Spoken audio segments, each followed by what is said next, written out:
5 வருஷம் ஒரு பையனை லவ் பண்ணேன். இப்போ பிரேக்கப் ஆயிடுச்சு. காலேஜ் லீவ் அந்த டைம்ல வந்து நம்ம வெளில போணும் அப்படின்னு ஒரு எக்ஸ்பெக்டேஷன்ல வெளில போவோம். போனோனே ஃபர்ஸ்ட் என்ன பண்ணுவோம், நம்ம அவங்கள பார்த்த ஒரு ஆர்வத்துல அவங்க கிட்ட பேச போவோம். ஆனா அவங்க முதல்ல பண்ற விஷயம், நம்ம மொபைல வாங்கி நீ யார் கூட பேசியிருக்க? தம்பி கிட்ட பேசினா கூட அதை தப்பா பேசுறது.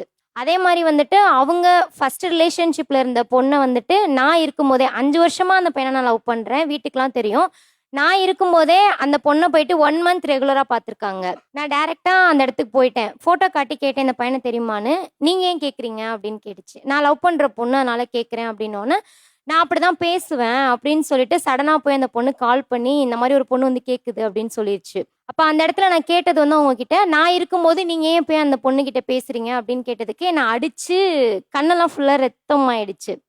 நான் வீட்ல போயிட்டு அந்த இடத்துல கூட எனக்கு அவங்க தான் வேணும் அப்படின்னு நான் ஸ்ட்ராங்கா நின்னேன். என் வீட்ல போயிட்டு நான் வண்டியில இருந்து விழுந்துட்டேன் அப்படின்னு சொல்லி 1 வீக் வந்து என் வீட்ல நான் என் ஃபேஸை காட்டவே இல்லை. ஃபுல்லா அவங்க அடிச்சு கண்ணு ஃபுல்லா பிளட்டா இருக்கு.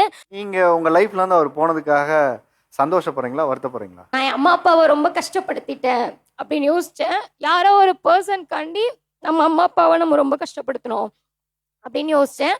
அதுக்காண்டி இந்த ஷோல வந்து நான் என்னோட அம்மா கிட்டயும் அப்பா கிட்டயும் சாரி கேட்டுக்கிறேன்.